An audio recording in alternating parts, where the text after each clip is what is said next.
Hello everyone. Today I welcome you all for the another lecture and the topic is non-international armed conflict. In my previous videos I have started the topic of international and humanitarian law, and in that I have discussed the meaning and nature of IHL, that is international and humanitarian law. I have also discussed Geneva Conventions and the Hague Conventions. I have discussed in my previous video about the international armed conflict. ठीक है, and today I will be discussing non-international armed conflict. So moving further, on the first slide you can see it is written IHL, that is international and humanitarian law, is also regarded as jus in bello. Jus in bello, it means that it is only related how we can bring down the human sufferings during the armed conflict.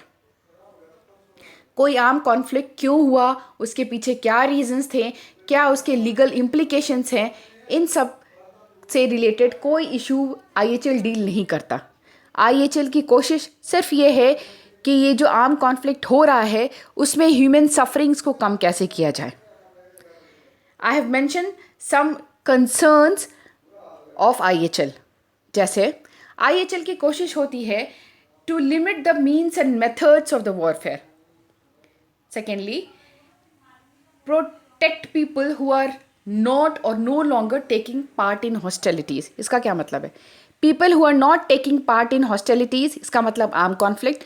People who are not taking part, जैसे civilians हो गए, मैं और आप, या फिर army में बहुत सारे कुक होते हैं, या फिर वो बार्बर्स होते हैं या स्वीपर्स होते हैं. ये पीपल क्या करते हैं? ये तो सिर्फ असिस्ट करने के लिए होते हैं. ये आर्मी ऑल्दो पार्ट हैं, लेकिन they do not take part in arm conflict. तो वैसे लोग, it means people who are not taking part in the hostilities. And secondly क्या था? They are no more longer capable of taking part. इसका मतलब पहले ले रहे थे पार्ट, लेकिन अब right now they are not capable. ऐसा कंडीशन में क्यों होता है? मान लो कोई सोल्जर हुआ, कोई जवान हुआ, वो बीमार हो गया या फिर उसको चोट लग गई, then it means that although he was taking part earlier, but now right now he is not in a position to take part. तो IHL concern क्या करता है? mainly to protect those people who are not taking part, और दूसरा क्या है? to protect those people who are not capable enough right now to take part in the hostilities. और इसके बहुत सारे अलग अलग कंसर्न्स हैं, you can see on the slide. चलो, तो टुडे हमें what we have to study today about the non international arm conflict. तो नॉन इंटरनेशनल आर्म कॉन्फ्लिक्ट अगर कहीं है, मान लो, तो फिर पहले सबसे पहले बात, ये एग्जामिन कौन करेगा? ICRC, यानी international committee of red cross examine करने जाएगी कि किसी एरिया में वाकई नॉन इंटरनेशनल आर्म कॉन्फ्लिक्ट हुआ है या नहीं. अच्छा, अब डिफाइन कर लेते हैं नॉन इंटरनेशनल. प्रीवियस वीडियो में हमने क्या डिस्कस किया था? इंटरनेशनल डिस्कस किया था. इंटरनेशनल नाम से क्लियर है कि दो या दो से ज़्यादा देश के बीच में अगर आर्म कॉन्फ्लिक्ट है, then it means it is regarded as the international arm conflict.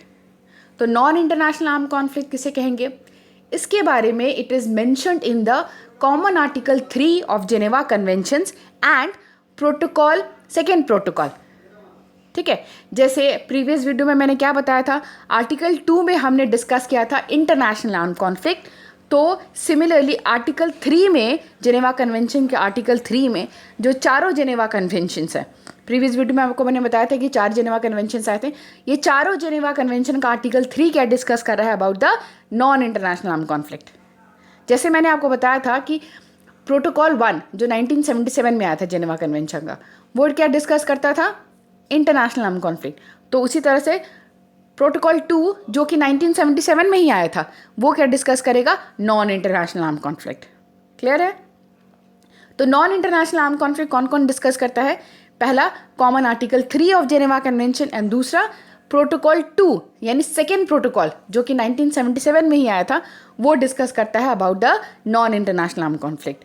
Clear है? तो अब नॉन इंटरनेशनल आर्म कॉन्फ्लिक्ट, इसका मतलब है कि इसमें ये सिर्फ एक ही देश के अंदर की बात हो रही है ना? एक ही कंट्री के अंदर क्या कंडीशन ऐसी बनती है कि उसको नॉन इंटरनेशनल आर्म कॉन्फ्लिक्ट को हम रिगार्ड करते हैं, यानी कैसी कंडीशन, कैसा सर्कमस्टांसेस बनता है कि हम उसे कह देते हैं कि अरे ये कंडीशन तो नॉन इंटरनेशनल आर्म कॉन्फ्लिक्ट की है। क्योंकि आप जानते हो कि किसी भी देश में बहुत सारे राइट्स भी होते हैं, कम्युनल डिसहार्मनी होने की वजह से बहुत सारे छोटे मोटे छिटपुट दंगे फसाद भी होते हैं। तो क्या एक ही देश के अंदर कोई भी ऐसी छिटपुट घटनाएं हो रही हैं तो क्या वो सारे के सारी घटनाएं कैटेगराइज हो जाएंगी नॉन इंटरनेशनल आर्म कॉन्फ्लिक्ट में? बिल्कुल नहीं। और क्या क्राइटेरिया हो गया कि इन आर्म कॉन्फ्लिक्ट को हम non international arm conflict define करें, वो क्राइटेरिया हम अभी पढ़ेंगे। तो कॉमन आर्टिकल 3 कैसे डिफाइन करता है? वो सिर्फ ये कहता है कि any arm conflict not of international character is regarded as the non international arm conflict. तो इसका मतलब ये है जो कॉमन आर्टिकल 3 है वो भी कायदे से तो कोई डेफिनेशन दे नहीं रहा है ना। देखो इसमें डेफिनेशन की बात पे तो ये भी कोई बहुत अच्छे से तो डिफाइन कर नहीं रहा है। ये तो सिर्फ ये कह रहा है सिंपल सा कि any arm conflict not of an international nature, ठीक है। और दूसरा क्या था? प्रोटोकॉल 2 जो 1977 में आया था। तो प्रोटोकॉल 2 जो 1977 में आया था वो कैसे डिफाइन करता है? वो ये कहता है कि नॉन इंटरनेशनल आर्म कॉन्फ्लिक्ट जो है वो एक ही देश के अंदर या तो गवर्नमेंट और रिबेलियन ग्रुप के बीच में होगा या दो रिबेलियन ग्रुप्स के बीच में होगा। और ये जो ग्रुप्स होंगे वो वेल डिफाइंड होंगे। यानी ये यहाँ पे देखो, ये सेकेंड पैराग्राफ में लिखा हुआ है for a conflict to amount to an internal. अच्छा, पता है नॉन इंटरनेशनल आर्म कॉन्फ्लिक्ट को हम इंटरनल आर्म कॉन्फ्लिक्ट भी कहते हैं।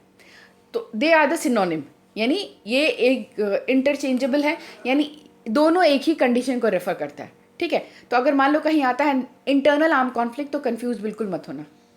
इंटरनल आर्म कॉन्फ्लिक्ट और नॉन इंटरनेशनल आर्म कॉन्फ्लिक्ट दोनों मेंशन्ड है आईएचएल के लॉ बुक्स में। तो देखो क्या लिखा है, for a conflict to amount to an internal arm conflict 2 variables should be present. पहला क्या है? Protracted armed violence. इसका मतलब है जो मैंने कहा कि एक देश के अंदर या तो आर्म कॉन्फ्लिक्ट या तो झगड़ा हो रहा है रिबेलियन ग्रुप वर्सेस गवर्नमेंट, या फिर आपस में दो रिबेलियन ग्रुप्स लड़ाई कर रहे हैं। तो ये जो ग्रुप्स होंगे ना वो वेल डिफाइंड होंगे, यानी एक वेल डिफाइंड आर्मी होगी। इसी को कहा गया प्रोटेक्टेड आर्मी। और दूसरा क्या? इस वायलेंस का, इस आर्म कॉन्फ्लिक्ट का जो कॉन्सिक्वेंसेस है उसकी इंटेंसिटी ज़्यादा होगी। आई बात समझ में? अगर मैं प्रीवियस वाला स्लाइड लूँ तो देखो इस प्रीवियस स्लाइड में एक बात और मेंशन है जो कि बहुत इंपॉर्टेंट है। इसमें आप सेकेंड पैराग्राफ देखो, ओके ठीक है। तो इसमें क्या लिखा हुआ है कि when a situation of violence is only civil unrest, banditry riots, unorganised terrorist activity और any other sporadic act of violence, then 1949 का जो जेनेवा कन्वेंशन है वो एप्लीकेबल नहीं होगा। अच्छा, कई बारी आपसे ये पूछा जाता है कि क्या civil war is also regarded as non international arm conflict. देखो प्रैक्टिकली बोलचाल की लैंग्वेज में तो ये रिगार्ड है, लेकिन ये टर्मिनोलॉजी कहीं मेंशन नहीं है। Arm conflict, international arm conflict कहूँ या मैं इंटरनल आर्म कॉन्फ्लिक्ट कहूँ, ये कहाँ कहाँ मेंशनड है? आर्टिकल 3 में मेंशनड है और सेकेंड प्रोटोकॉल में मेंशनड है। तो ये आर्टिकल 3 हुआ या सेकेंड प्रोटोकॉल हुआ, इन दोनों ने कहीं भी सिविल राइट्स को मेंशन नहीं किया है, ठीक है। तो सिविल राइट्स वाली कंडीशन को नॉन इंटरनेशनल या इंटरनल कहते हैं, लेकिन ये टर्मिनोलॉजी कहीं यूज नहीं है। क्लियर है? चलो, तो हमने इस स्लाइड में ये देख लिया कि कोई भी कंडीशन इंटरनल आर्म कॉन्फ्लिक्ट या नॉन इंटरनेशनल आर्म कॉन्फ्लिक्ट नहीं कहलाती है। उसको कहलाने के लिए दो क्राइटेरिया होना बहुत ज़रूरी है। कौन दो क्राइटेरिया? पहला क्राइटेरिया है ये है कि जो भी रिबेलियन ग्रुप है या तो वो सरकार से लड़े या आपस में लड़े, वो ग्रुप जो है वो वेल डिफाइंड आर्मी हो, यानी प्रोटेक्टेड आर्मी हो, प्लस इस वायलेंस का आउटकम बहुत बड़ा हो, यानी इंटेंसिटी ऑफ द वायलेंस बहुत ज़्यादा हो। तो ऐसी कंडीशन को हम क्या कहेंगे? Non international arm conflict. Example के लिए पिछले साल पिछले साल जनवरी फरवरी मार्च के ऐसे एरियाज़ में पिछले साल की बात है, दिल्ली में रॉइट्स हुए थे। ये कम्युनल रॉइट्स था, हिंदू मुस्लिम के बीच में था। तो क्या ये नॉन इंटरनेशनल आर्म कॉन्फ्लिक्ट कहलाएगा? बिल्कुल नहीं। क्यों नहीं? क्योंकि ऑल्दो वी नो कि कम्युनल थे, इसमें दो रिलीजियस ग्रुप थे, लेकिन इन दोनों ग्रुप्स का वेल डिफाइंड आर्मी नहीं था। यानी वेल डिफाइंड आर्मी यानी protracted army, well defined face नहीं था। तो इसको हम छिटपुट कम्युनल वायलेंस कह देंगे, लेकिन नॉन इंटरनेशनल या इंटरनल आर्म कॉन्फ्लिक्ट नहीं कहेंगे। मूविंग फर्दर, तो यहाँ पे मैंने डिस्कस किया है कि क्या क्या क्राइटेरियाज थे। ये सेम क्राइटेरिया है जो मैंने अब आपके साथ डिस्कस किया। जैसे the arm group involve must show a minimum degree of organisation, जो डिस्कस किया मैंने। Arm confrontation must reach a minimum level of intensity, यही सारी चीज़ें हैं, सेम थिंग डिस्कस्ड। चलो मूविंग नेक्स्ट। अब पूरी दुनिया के कुछ मैं एग्जाम्पल्स के लूँगी और उन एग्जाम्पल से मैं समझाने की कोशिश करूँगी कि कहाँ कहाँ नॉन इंटरनेशनल आर्म कॉन्फ्लिक्ट हुआ है। क्लियर है? ये पहला क्या लिखा है, इंटरनेशनल क्रिमिनल ट्रिब्यूनल्स।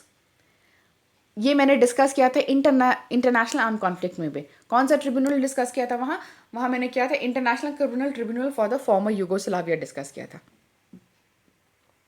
लेकिन उस स्लाइड में एक बहुत इंपॉर्टेंट बात थी जो मैं मिस कर गई थी। मुझे मेंशन करना चाहिए था कि ये जो international criminal tribunal for farmer Yugoslavia यानी ICTY बना, वो बना था 25 मई 93 में और डिसॉल्व हो गया 2017 में। ये बहुत इंपॉर्टेंट है IHL के स्टडी में। तो ये बस इसके इस्टेब्लिशमेंट की डेट और इसके डिसॉल्व होने की डेट मैंने मेंशन नहीं की थी। तो जहाँ मैंने international criminal tribunal for Rwanda discuss किया, मैंने सोचा कि 4 लाइन इस पर भी लिख दूँ, क्योंकि ये बहुत इंपॉर्टेंट है इंटरनेशनल ह्यूमैनिटेरियन के स्टडीज़ में। क्यों? क्योंकि ये इनिशियल ट्रिब्यूनल्स बने थे जो कि स्पेसिफिकली वॉर क्राइम्स के ऊपर बने थे, जो कि स्पेसिफिकली डील कर रहे थे कि कहाँ ह्यूमन अग्रेशन की वजह से ह्यूमन सफरिंग्स इतनी ज़्यादा बढ़ी, और जो भी कल्प्रिट थे उनको सजा दिलाने की बात हो रही थी। यानी these tribunals were really working on the grounds of international humanitarian concern. तो ICTY जो बना 93 में, डिसॉल्व हुआ 2017 में। तो ये जो दूसरा है, ये जो ICTY यानी फॉर्मर यूगोस्लाविया के लिए जो बना था, वो मैंने प्रीवियस वीडियो में डिस्कस किया था। वो किसके लिए था? इंटरनेशनल आर्म कॉन्फ्लिक्ट का। अब ये जो है international criminal tribunal for Rwanda, ये हम पढ़ेंगे, स्टडी करेंगे आज नॉन इंटरनेशनल आर्म कॉन्फ्लिक्ट का एग्जाम्पल के तौर पे। ये कब बना? ये बना था, you can see on the slide, 94 में बना और 95 में डिसॉल्व हो गया। अच्छा, ये पता 94 में बना, 95 में डिसॉल्व हो गया, या 2017 में डिसॉल्व होने का ये मतलब नहीं होता है कि उसकी अब जितने कल्प्रिट्स रह गए अब उनको सजा तो मिलेगी नहीं क्योंकि डिसॉल्व हो गया, ऐसा कुछ नहीं है। बहुत सारी रिसेंट एग्जाम्पल्स है, मैंने यूगोस्लाविया वाले में पढ़ाया था कि बहुत रिसेंटली भी बहुत सारे वॉर क्राइम्स के कल्प्रिट पकड़े गए हैं, इसमें भी हम स्टडी करेंगे। तो ये डिसॉल्व हो गए ऑल दो, लेकिन इसकी प्रोसीडिंग्स चलती रहती है। कहाँ? देखो, यू कैन सी हेग में, हेग जो कि नीदरलैंड में है। आपने हेग कन्वेंशंस भी पढ़ा था। तो ऑल्दो ये डिसॉल्व हो गया है, लेकिन इनकी प्रोसीडिंग्स चल रही है हेग में, जो कि नीदरलैंड में। तो सबसे पहले हमारा केस स्टडी कहाँ होगा? रवांडा का। Rwanda, as you can see on the map also, ये अफ्रीका के एक देश की बात हो रही है। नॉन इंटरनेशनल आर्म कॉन्फ्लिक्ट यानी एक देश के अंदर का कॉन्फ्लिक्ट। अब देखो क्या होता है, यहाँ पे दो ग्रुप्स रहते हैं रवांडा में, तुत्सी और हुतू। तो तुत्सी लोग जो थे वो रिबेलियन थे, किसी वजह से उनको अपना देश छोड़ के नेबरिंग स्टेट यानी कंट्री, मैंने बताया है स्टेट पॉलिटिकल टर्म है कंट्री का, तो नेबरिंग स्टेट युगांडा में ये जाकर बस गए। क्यों बस गए? क्योंकि इनके अपने देश रवांडा में जो हुतू समुदाय के लोग थे वो इन्हें इक्वल राइट्स नहीं दे रहे थे। जो हुतू गवर्नमेंट थी वो इन्हें अपॉर्चुनिटी नहीं दे रही थी और इनके जान माल का खतरा था। ऐसे कंडीशन में अपना कंट्री छोड़ के as a refugee neighbouring country Uganda में आके बस गए थे। लेकिन वहाँ पे अब चूंकि इनको अपने देश में थ्रेट ऑफ परसिक्यूशन था, threat of life and property था, अपना देश छोड़ कर आए और ये लौटना चाहते थे। लेकिन वहाँ का हुतू गवर्नमेंट जो था, यानी हुतू समुदाय के जो लोग थे, अमूमन मोटे तौर पे ये लोग इन्हें तुत्सी को एक्सेप्ट नहीं करने को तैयार थे। तो ये युगांडा अपने जान को बचाने के लिए, जान माल की हिफाजत के लिए नेबरिंग कंट्री युगांडा है, और वहाँ आके इन्होंने एक ग्रुप बनाया, Rwandan patriotic front. Second paragraph में रवांडन पेट्रोटिक फ्रंट ये क्या कर रहा था, ये कोशिश कर रहा था वॉलेंट मीन्स के भी थ्रू कि ये जो गवर्नमेंट है, जो हुतू समुदाय के लोगों की गवर्नमेंट बनी है, वो उनसे अपने राइट्स ले सके। तो ऐसे ही और ऐसा नहीं है कि रवांडा के सारे तुत्सी ग्रुप के लोग चले आए थे, अभी भी यहाँ पे तुत्सी के बहुत सारे लोग रह रहे थे। तो जो तुत्सी बाहर आ गए थे, यानी युगांडा आ गए थे, जिन्होंने मिलकर रवांडन पेट्रोटिक फ्रंट बनाया था, वो बैकअप सपोर्ट कर रहे थे उन तुत्सीज को जो रवांडा में रह के हुतू गवर्नमेंट हो गया या हुतू ग्रुप के लोगों से रिबेल कर रहे थे, तो इनको ये बैकिंग कर रहे थे। इसी तरह इनकी वजह से एक सिविल कॉन्फ्लिक्ट हो जाता है, या फिर कहो इंटरनल आर्म कॉन्फ्लिक्ट हो जाता है। ठीक है, देखो सिविल कॉन्फ्लिक्ट में वर्ड यूज़ नहीं कर सकते, although it was like a civil war, लेकिन यूज़ नहीं कर सकते। क्यों? क्योंकि आईएचएल में ये वर्ड यूज़ नहीं है। तो यहाँ पे इंटरनल कॉन्फ्लिक्ट होता है, किसके किसके बीच होता है? हुतू ग्रुप और तुत्सी के बीच में, और हुतू ग्रुप के ही लोगों की सरकार भी बनी थी। क्लियर है? उसी वक्त ये जो हुतू ग्रुप के जो सरकार बने थे, उसके प्रेसिडेंट जो हैं हबाइरिमाना, इन्होंने एक अरुषा अकॉर्ड साइन किया, एक समझो एक पीस ट्रीटी साइन की। लेकिन ये पीस ट्रीटी ज़्यादा दिन तक नहीं रह सकी। क्यों? क्योंकि इनके जब प्रेसिडेंट वापस आ रहे थे कहीं से, तो इनको ये अपने एयरक्राफ्ट में थे, एयरप्लेन पे थे, उसी वक्त इनके साथ एक बॉम्ब ब्लास्ट करवाया गया और इनको असैसिनेट कर दिया गया, यानी इनकी जान निकाल दी गई, मर गए वो एयर एक्सीडेंट में। और उस वक्त की जो मौजूदा सरकार थी, उसने इसका सारा ब्लेम किसके ऊपर, या कहो बिल किसके ऊपर फाड़ा? ये तुत्सी ग्रुप के ऊपर। सारा ब्लेम किस पे आया? तुत्सी ग्रुप के ऊपर। लेकिन जानकार या स्कॉलर्स बाद में इस बात को मानते हैं कि हो सकता है कि इनके जो हुतू ग्रुप के लोग थे, उन्होंने ही ये असैसिनेशन करवाया हो। क्यों? क्योंकि जैसे ही जिस दिन ही प्रेसिडेंट के मरने की खबर आई, उसी दिन से जेनोसाइड कहो या मैसाक्रे कहो अगेंस्ट द तुत्सी ग्रुप शुरू हो गया। क्योंकि तुत्सी तो रवांडा में थे, बहुत सारे तुत्सी तो रह गए थे, उनके खिलाफ अत्याचार उसी दिन से शुरू हो गया। अब आप कॉमन अंडरस्टैंडिंग से भी समझ सकते हो, जिस दिन आपके प्रेसिडेंट के मरने की खबर आएगी, उस दिन तो पूरा देश शोक समारोह में रहेगा, सब लोग इमोशनली, सबका ब्रेकडाउन, सबको एक टेंशन हो गया। उसी दिन से कैसे आप तुत्सी के साथ मैसाक्रे या उनका जेनोसाइड या उनके साथ मारकाट कैसे कर सकते हो? तो लेकिन यहाँ पे हिस्ट्री में ये देखा गया कि उसी दिन से तुत्सी ग्रुप के साथ लार्ज स्केल पे जेनोसाइड एक्ट्स किया गया, लार्ज स्केल पे उनको मारा गया, और लार्ज स्केल पे बहुत ह्यूज अमाउंट में वेपन्स भी मार्केट में इजीली अवेलेबल हो गए थे। बहुत ह्यूज अमाउंट में बहुत इजीली वेपन्स मिल रहे थे। इसका मतलब एक तो आप भड़काऊ भाषण के थ्रू हुतू लोगों को भड़काया आपने, कुछ लोगों ने मिलके कि नहीं तुम्हारे प्रेसिडेंट को मार दिया और आपको इससे बदला लेना है। किससे बदला लेना? तुत्सी से। तो एक पूरा सीन क्रिएट किया गया कि तुत्सी के खिलाफ जनरल पब्लिक को भी भड़का दिया गया।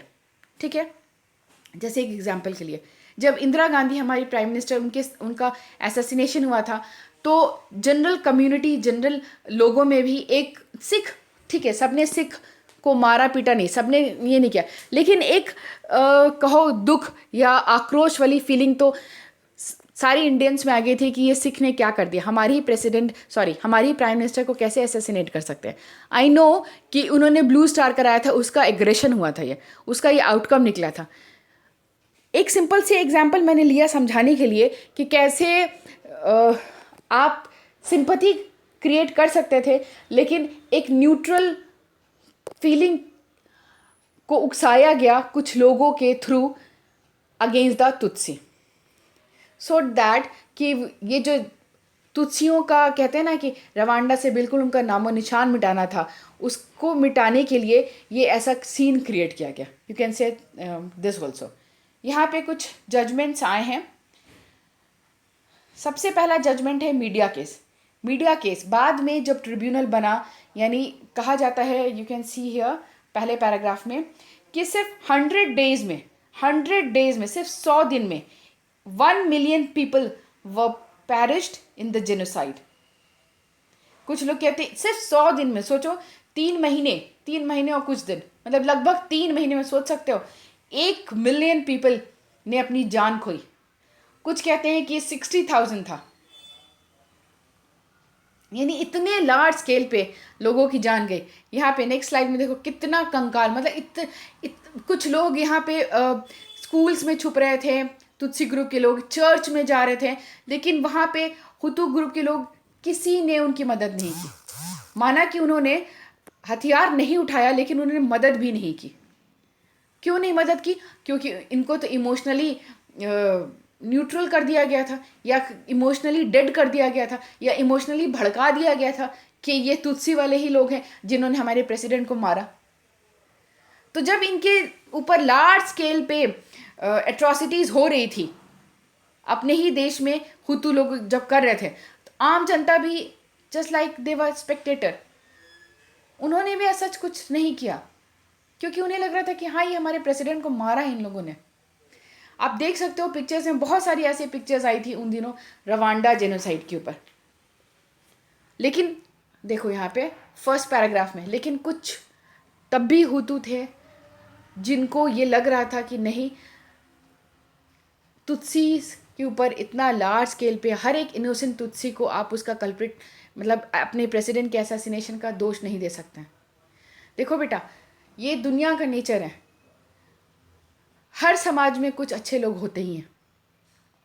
सिमिलरली रवांडा में भी उस वक्त कुछ हुतू थे जिनको बहुत सिंपथी थी, ऑल्दो उनकी अमाउंट बहुत कम था, लेकिन कुछ हुतू थे उस वक्त जिसको यहाँ पे मेंशन किया गया है मॉडरेट हुतू, जिनको बुरा लग रहा था इतना स्लाउटरिंग ऑफ द तुत्सीज, जो अगेंस्ट होना चाह रहे थे इस वॉयलेंस के.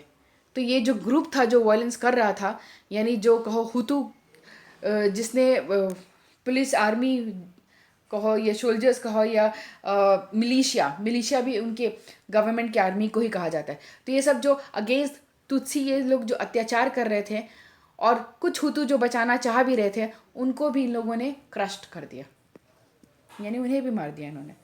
तो ये कुछ केसेस हैं, लैंडमार्क जजमेंट्स हैं. पूरी दुनिया में जब रवांडा में जब ट्रिब्यूनल बना तो पूरी दुनिया की नज़र थी, और कैसे कैसे कुछ लैंडमार्क केसेस आए जिसका डिस्कशन मैंने यहाँ पे किया. सबसे पहला केस मीडिया केस. ये पाया गया कि उन दिनों मीडिया में भी, यानी रवांडा के मीडिया में भी हुतू लोगों के बीच में नफ़रत फैलाने के लिए मीडिया वाले हर बार ये कम्युनल इश्यूज़ को उठाते थे. बार इनकी कोशिश ऐसी रहती थी दिखाने के लिए कि ये तुत्सी ही हैं जिसकी वजह से देश का भला नहीं हो रहा है, देश में तरक्की नहीं हो रही है, ये तुत्सी की वजह से देश का डाउनफॉल हो रहा है, ये अगर तुत्सी ना हो तो हमारा रवांडा बहुत ज़्यादा फ्लरिश करेगा. हर बात पे कहीं ज़रूरी नहीं भी है, वहाँ भी ये कम्युनल का काम करते थे. यानी कहते हैं ना, चिंगारी लगाने का काम किसने किया? मीडिया ने किया. तो जब ये ट्रिब्यूनल बना तो बहुत फटकार मीडिया के एजेंट्स को भी मिली, यानी मीडिया कम्युनिटी को भी बहुत ज़्यादा ब्लेम किया गया कि ये जो कम्युनल फीलिंग था उसको मीडिया ने भी बहुत ज़्यादा फ्लरिश करवाया है. दूसरा केस क्या है? नगीरा बतवारा केस समथिंग.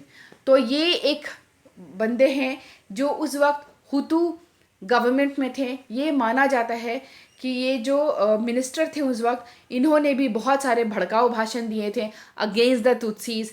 बहुत सारे लोगों को जमा किया था कि नहीं, we should take the revenge of a president from these Tutsi.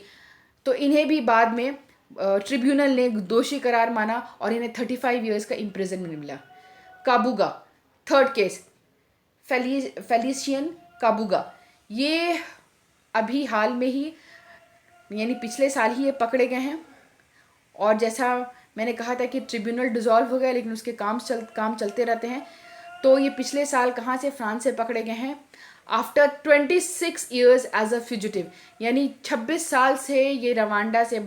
ये कौन है? ये एक बहुत बड़ा फाइनेंसर है ये बंदा.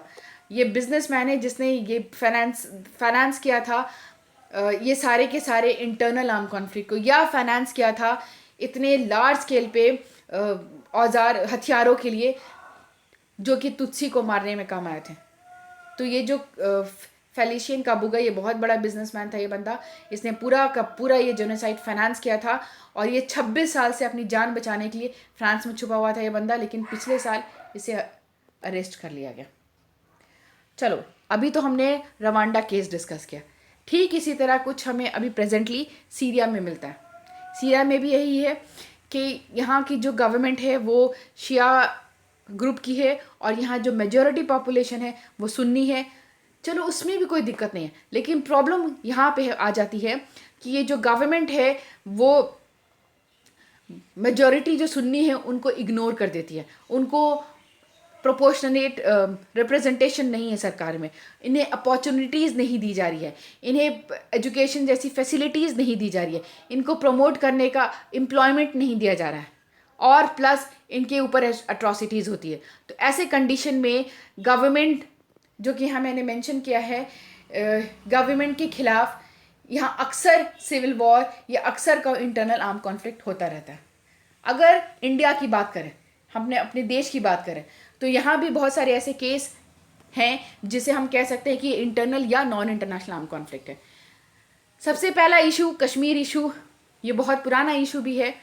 ये कश्मीर इशू जो है वो हमारे साथ वो नॉन इंटरनेशनल या इंटरनल आर्म कॉन्फ्लिक्ट का भी एग्जाम्पल है और इंटरनेशनल आर्म कॉन्फ्लिक्ट का भी।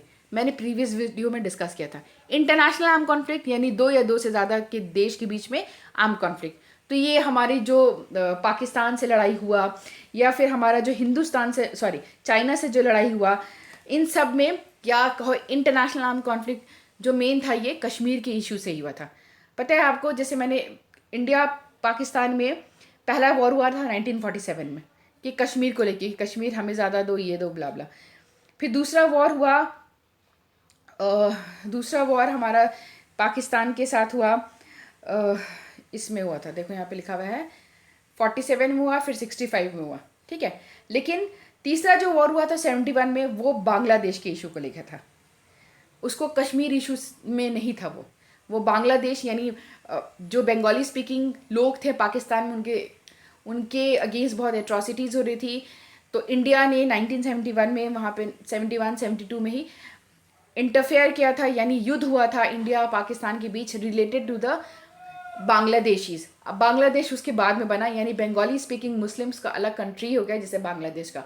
ये जो इंडिया पाकिस्तान में 1971-72 में वॉर हुआ था इस वजह से। लेकिन कश्मीर को लेके हमारे पास क्लियर कट दो वॉर हुए थे, यानी वेल डिफाइंड वॉर कहो या इंटरनेशनल आर्म कॉन्फ्लिक्ट दो बार हुआ था, 47 में और 65 में। दूसरा जो है हमारा चाइना के साथ भी झगड़ा हो चुका है। कब हुआ था? 62 में। किस लिए हुआ था? वही अक्साई चिन, यानी चाइना चाहता था कि कश्मीर का कुछ हिस्सा उसे मिले और उस पर वो पूरा कंट्रोल कर सके। कुछ है उसके पास, लेकिन कुछ और ज़्यादा चाहता था। तो कश्मीर इशू को लेके हमारे पास इंटरनेशनल आर्म कॉन्फ्लिक्ट भी हुए हैं और नॉन इंटरनेशनल या इंटरनल कॉन्फ्लिक्ट्स होते ही रहते हैं। जैसे अभी मैंने क्या कहा था, हमें जब भी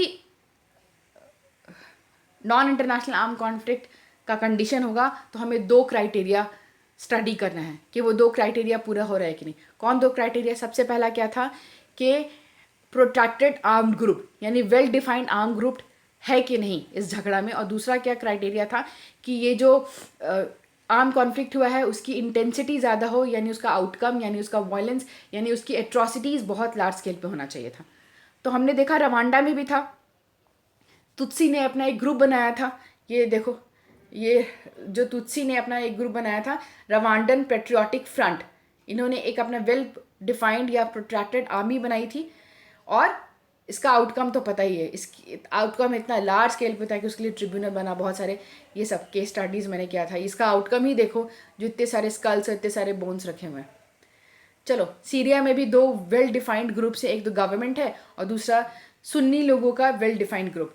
सिमिलरली कश्मीर में भी वेल डिफाइंड प्रोट्रैक्टेड आर्मी है। कौन कौन सी है? एग्जाम्पल के लिए मैंने सेकेंड पैराग्राफ में लिखा है, जैश मोहम्मद हो गया या हिजबुल मुजाहिदीन, अल कायदा, ये सब क्या है? ये वेल डिफाइंड या कहो प्रोट्रैक्टेड आर्मी ग्रुप है। और इनका आउटकम, यानी हमें पता है कश्मीर हमेशा जम्मू कश्मीर जो है हमेशा हमारा लगभग लार्ज स्केल पे वॉयलेंस वहाँ रहती ही है। इस वजह से अभी रिसेंटली आर्टिकल 370 लाए, 370 में जो स्पेशल था प्रिविलेज जम्मू कश्मीर को ले लिया गया और जम्मू कश्मीर को 2 पार्ट में डिवाइड कर दिया गया। मतलब लद्दाख, जम्मू कश्मीर से लद्दाख को निकाल दिया गया। कोशिश क्या थी कि थोड़ा सा यहाँ पे पीस क्रिएट हो सके। और ये सब भी अभी न्यूज़ में था कि अफजल गुरु जो जैश ए मोहम्मद का एक मेंबर था, उसने 2001 में इंडिया के पार्लियामेंट पर अटैक किया था, है ना। तो 2013 में उसे फांसी की सज़ा दी गई थी। ये सब अभी रिसेंट न्यूज़ में था। फिर बुरहान वानी जो कि मिलिटेंट था किस ग्रुप का, हिजबुल मुजाहिदीन का, जब उसको मतलब मारा गया था तो 2016 में इंडेफिनेट कर्फ्यू लगाया गया था जस्ट बिकॉज कि कश्मीर में पीस क्रिएट किया जा सके। ये सब कुछ एग्जाम्पल्स हैं जो बताते हैं कि नॉन इंटरनेशनल आर्म कॉन्फ्लिक्ट के जो 2 क्राइटेरिया, पहला प्रोटेक्टेड आर्म ग्रुप होना चाहिए और दूसरा उस वायलेंस का इंटेंसिटी या ज़्यादा हो और उसका आउटकम यानी वायलेंस का आउटकम बहुत ज़्यादा हुआ हो। तो ये दोनों इशू यहाँ पे फुलफिल हो रहे हैं। Moving next, Naxalite movements. अब ये जो नेक्सलाइट्स हैं वो वेस्ट बंगाल के नक्सलबारी एरिया से शुरू हुए थे और एक वेल डिफाइंड लोगों ने इसे शुरू किया था। CPIM के लीडर्स थे जैसे चारू मजूमदार, कानू सान्याल, जंगल संथाल। इन्होंने 1967 के अराउंड ये नेक्सलाइट मूवमेंट शुरू किया था और ये क्या कहते थे कि they are fighting for the improved land rights and more jobs for the neglected agriculture labourers and the poor. इस बात मतलब ये गवर्नमेंट से खुश नहीं थे और ये कहते थे कि जो गरीब हैं उनको ज़्यादा जॉब मिलनी चाहिए और उनको लैंड राइट्स ज़्यादा होना चाहिए, यानी अपने ज़मीन का अधिकार ज़्यादा होना चाहिए।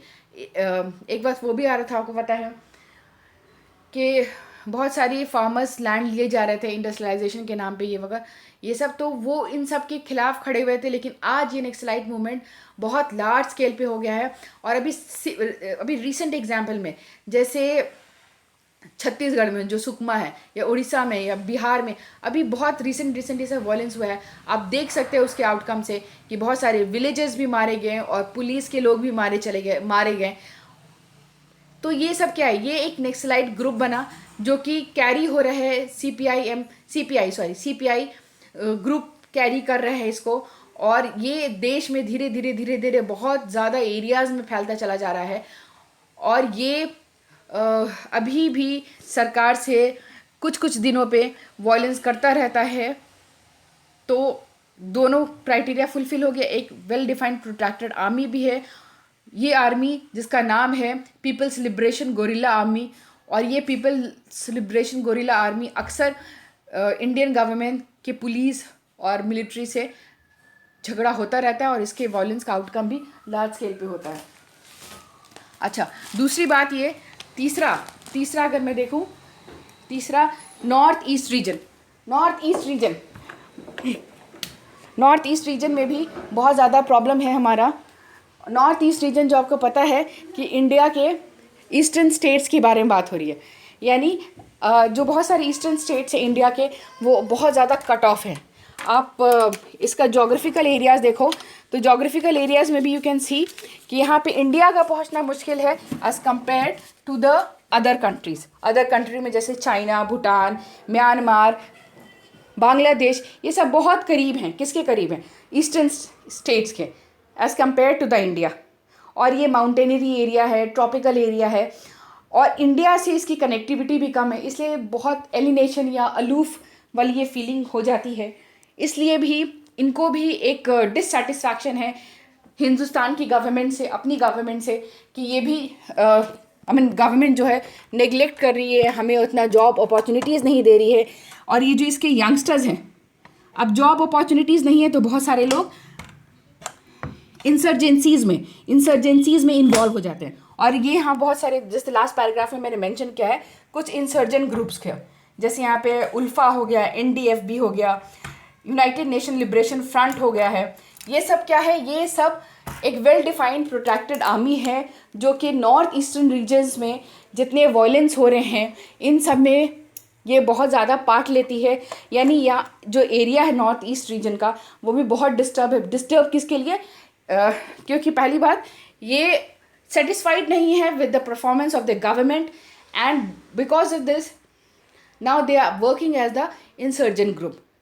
इसी वजह से आपको पता है इंडियन गवर्नमेंट ने arm force special power act, ये जो इंसर्जेंसीज है उसको रोकने के लिए arm force special power act apply किया था ताकि ये कंडीशन थोड़ा सा स्टेबल हो सके, पीस क्रिएट हो सके। लेकिन एज सच बहुत हद तक इन्हें कामयाबी मिली है, लेकिन बहुत 100% मैं कहूँ कि सफल हुआ ये कोशिश, लेकिन ऐसा भी नहीं है। और अब तो arm force special power act जो है कई सारे एरिया से हटाया भी गया था। इसी रिलेटेड एक न्यूज़ में था अभी, मणिपुर की इरोम शर्मिला, इन्होंने हंगर स्ट्राइक किया था against this arm force special power act की वजह से, क्योंकि इसका भी मिसयूज़ बहुत ज़्यादा हो रहा था। तो वेल डिफाइंड आर्मी आप देख सकते हो, ULFA, NDFB ये सब वेल डिफाइंड आर्मी है। और इसके आर्म कॉन्फ्लिक्ट का जो बहुत ज़्यादा क्या कहते हैं, बहुत ज़्यादा आउटकम है। इसी वजह से नॉर्थ ईस्टर्न स्टेट्स में हमेशा कुछ ना कुछ डिस्टर्बेंस रहता है। ठीक है, इन पैराग्राफ में you can study about the north east region जो कि इंटरनल आर्म कॉन्फ्लिक्ट की एक वजह है। लास्ट है ये Khalistan movement. Although Khalistan movement अब इतना एग्रीवेटेड नहीं है या कहो कि इतना एक्टिव नहीं है, लेकिन 1970s और 80s में ये जो खालिस्तान मूवमेंट था ये भी बहुत एक्टिव था। एक्टिव कैसे था? क्योंकि कुछ लीडर्स थे, खास करके ये जो अकाली दल के थे लीडर, जैसे संत जरनाल सिंह ब्रिंदनवाला, इनकी क्या कोशिश थी, इन्होंने अपने साथ देखो यहाँ पे all India Sikh student federation को भी अपने साथ कर लिया था। और इनका मूवमेंट क्या था? पंजाबी सूबा मूवमेंट। ये किस लिए था? ये चाहते थे कि जो जितने पंजाबी स्पीकिंग लोग हैं वो सब मिलकर एक नया स्टेट बनाए, खालिस्तान। इसी के लिए जो मूवमेंट है उसे हम खालिस्तान मूवमेंट कहते हैं। और ये जो इसी से रिलेटेड था 90s में जो ऑपरेशन ब्लू हुआ था, यानी गुरुद्वारा में कुछ मिलिटेंट्स छुपे थे, कुछ इंसर्जेंट ग्रुप्स वाले छुपे हुए थे, उनको मारने के लिए इंदिरा गांधी जो अपने पूरे फोर्स के साथ गई थी, यही ऑपरेशन ब्लू स्टार, जिसकी वजह से बाद में इंदिरा गांधी का असैसिनेशन भी हुआ था। पर अब रिसेंटली एज सच इतने पंजाबी सूबा मूवमेंट के लोग नहीं रह गए। ये जो मूवमेंट है एक तरह से ये अब मोर और लेस समझो डेड ही हो चुका है। अभी भी कुछ इसके सपोर्टर्स, जिसे सिख डायस्पोरा कहते हैं, ये कुछ लोग हैं अभी कनाडा में, इटली में, यूके में, ये कई बार मांग करते हैं कि जो सिख ग्रुप के साथ जो एट्रॉसिटीज़ की गई थी आफ्टर द असैसिनेशन, तो उन कल्प्रिट्स को सज़ा मिले। प्लस ये कभी कभी कुछ वैसा भाषण कहो कि खालिस्तान मूवमेंट का ये याद दिलाते रहते हैं। So this is all about the examples of non international arm conflict कहूँ या इंटरनल आर्म कॉन्फ्लिक्ट। अच्छा, इसी से एक बहुत रिलेटेड इशू है इंटरनेशनलाइजेशन ऑफ आर्म कॉन्फ्लिक्ट, और ये इसमें निकारागुआ का केस है। I have gone through the copies also, मैंने स्टूडेंट्स की कॉपी चेक करी है ड्यूरिंग एग्जामिनेशन, यूनिवर्सिटी एग्जामिनेशन। उसमें बहुत सारे बच्चे एग्जाम्पल लिखते हैं ऑफ द, जैसे नॉन इंटरनेशनल आर्म कॉन्फ्लिक्ट का आया टॉपिक, तो उसमें ये एग्जाम्पल देते हैं the Republic of Nicaragua versus United states of America. ये नॉन इंटरनेशनल आर्म कॉन्फ्लिक्ट या इंटरनल आर्म कॉन्फ्लिक्ट कहो, इसका ये बहुत अच्छा एग्जाम्पल नहीं है। ये अच्छा एग्जाम्पल किस चीज़ का है? Internationalisation of internal conflict. Internal conflict कहो या नॉन इंटरनेशनल आर्म कॉन्फ्लिक्ट कहो, बात देखिए। तो इसका इंटरनेशनलाइजेशन, इसका क्या मतलब है? इसका सिंपल सी ये बात है, मतलब कि एक ही देश के अंदर इंटरनल आर्म कॉन्फ्लिक्ट चल रहा है, ठीक है, या एक ही देश के अंदर मैं कहूँ तो नॉन इंटरनेशनल आर्म कॉन्फ्लिक्ट चल रहा है, और उसमें बेवजह कोई दूसरा देश घुस जाए। एग्जाम्पल के लिए मैं बता रही, इंडिया का झगड़ा हो रहा है, जो कश्मीर में लोग इन्वॉल्व हैं, जैसे जैश ए मोहम्मद, लश्कर ए तौबा, या फिर इंडिया का झगड़ा हो रहा है जैसे नक्सलाइट ग्रुप्स के साथ। अच्छा, ये इंटरनल या नॉन इंटरनेशनल का एग्जाम्पल। अब उसमें मान लो नक्सलाइट्स को मदद करने आ जाता है चाइना आ जाए, या रशिया आ जाए, या पाकिस्तान आ जाए, तो इंटरनल आर्म कॉन्फ्लिक्ट था लेकिन वो इंटरनेशनलाइजेशन हो गया, ये इसका मतलब है। सिमिलरली निकारागुआ में ये कोल्ड वॉर के फेज़ का वक्त है। आपको पता है कोल्ड वॉर के वक्त में पूरी दुनिया दो हिस्से में बटी हुई थी लगभग। इसमें एक ग्रुप जिसमें जवाहरलाल नेहरू ने भी कोशिशें की थी, नॉन अलाइंड मूवमेंट, यानी ना हम राइट विंग की तरफ झुकेंगे ना हम लेफ्ट विंग। राइट विंग कौन था? यूएसए। राइट विंग से क्या मतलब है? लिबरलिज्म, प्राइवेटाइजेशन, ये सब। लेफ्ट विंग में कौन थे? मार्क्सिस्ट, कम्युनिस्ट, सोशलिस्ट, ये सब थे लेफ्ट विंग में। और कौन? यूएसएसआर। तो ये यूएसएसआर चाहता था कि वो ज़्यादा से ज़्यादा देशों को कम्युनिस्ट बना सके या मार्क्सिस्ट बना सके। और यूएसए क्या चाहता था? यूएसए ज़्यादा से ज़्यादा देशों को इन्फ्लुएंस करना चाहता था कि वो देश लिबरलिज्म को प्रमोट करे या राइट विंग को प्रमोट करे। तो ये जो एग्जाम्पल है the Republic of Nicaragua versus United states of America, 86 में हुआ था। ये लास्ट फेज ही था कोल्ड वॉर का, जहाँ पे कोशिश होती थी यूएसए और यूएसएसआर की कि हर देश या तो इधर हो, यानी या तो राइट विंग की तरफ हो या लेफ्ट विंग की तरफ हो। निकारागुआ की बात है, यहाँ पे रिवोल्यूशन हुआ, फिर यहाँ जो सरकार बनी वो कम्युनिस्ट की सरकार बनी, यानी यूएसएसआर तो बहुत खुश हो गया। तो जो रिबेलियंस थे, यहाँ पे लिखा है, इन रिबेलियंस के बारे में भी लिखा है, इन्हें कॉन्ट्रास्ट कहा गया। ये जो रिबेलियंस थे, यानी जो कॉन्ट्रास्ट थे, वो उनको सपोर्ट करने आ गया यूएसए। क्यों सपोर्ट करने आ गया? क्योंकि ये राइट विंग के लोग थे और यूएसए चाहता था कि अरे ये कम्युनिस्ट सरकार क्यों बनी है, इससे तो अच्छा ये लिबरलिस्ट वाली सरकार बन जाती, तो ज़्यादा से ज़्यादा दुनिया में ये अपना एडवर्टाइज़ करते हैं अपनी फ़िलॉसफी को। इसलिए ये जो कॉन्ट्रास्ट हैं उनकी हेल्प करने आपस में झगड़ा हो रहा था, इनका इंटरनल आर्म कॉन्फ्लिक्ट चल रहा था निकारागुआ की सरकार में और ये कॉन्ट्रास्ट के, यानी यूएसएसआर वर्सेस यूएसएसआर कहूँ या फिर मार्क्सिस्ट कहूँ या कम्युनिस्ट वर्सेस लिबरलिस्ट हो रहा था। यानी लेफ्ट विंग की सरकार थी और राइट विंग वाले नहीं चाहते थे कि वो सरकार बने, इसलिए वो झगड़ा कर रहे थे। इंटरनल आर्म कॉन्फ्लिक्ट चल रहा था इनका, नॉन इंटरनेशनल आर्म कॉन्फ्लिक्ट चल रहा था इनका। इसी बीच में अनवांटेडली यूएसए आ जाता है निकारागुआ में और वो सपोर्ट करने लगता है किसको? राइट विंग के वालों को, यानी किसको सपोर्ट करता है? कॉन्ट्रास्ट लोगों को सपोर्ट करने लगता है, यानी इनके अपने इंटरनल मैटर में वो आ जाता है अपनी आर्मी लेके और सपोर्ट करने लगता है। तो कई फिलॉसफीज़ ऐसी भी हैं कि नहीं वो सपोर्ट नहीं कर रहा था, वो सिर्फ एग्जामिन करने गया था कि कैसा वॉर हो रहा है, ये वो कुछ है, कुछ कहो कि कुछ टेस्टिमनीज ऐसी भी हैं। लेकिन इसमें आईसीजे यानी इंटरनेशनल कोर्ट ऑफ जस्टिस, ये मामला ले जाया गया इंटरनेशनल कोर्ट ऑफ जस्टिस के पास, और इसने आईसीजे ने क्या रूलिंग दी? इसने कहा कि यूएसए को नहीं जाना चाहिए उनके आपस के, यानी इंटरनल आर्म कॉन्फ्लिक्ट के, निकारागुआ के या नॉन इंटरनेशनल आर्म कॉन्फ्लिक्ट जो चल रहा था निकारागुआ में, उसमें यूएसए को बीच में इंटरफेयर नहीं करना चाहिए था, उसमें यूएसए को अपनी आर्मी नहीं भेजना चाहिए था। और ये यूएसए के अगेंस्ट केस आया था जिसमें कहा गया था कि USA should go back of the Nicaragua, no go back from the Nicaragua.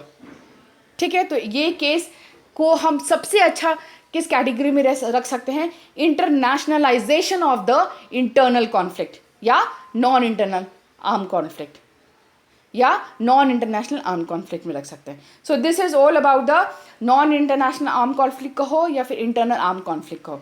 Thank you for watching, I hope you all have a good future. Thank you.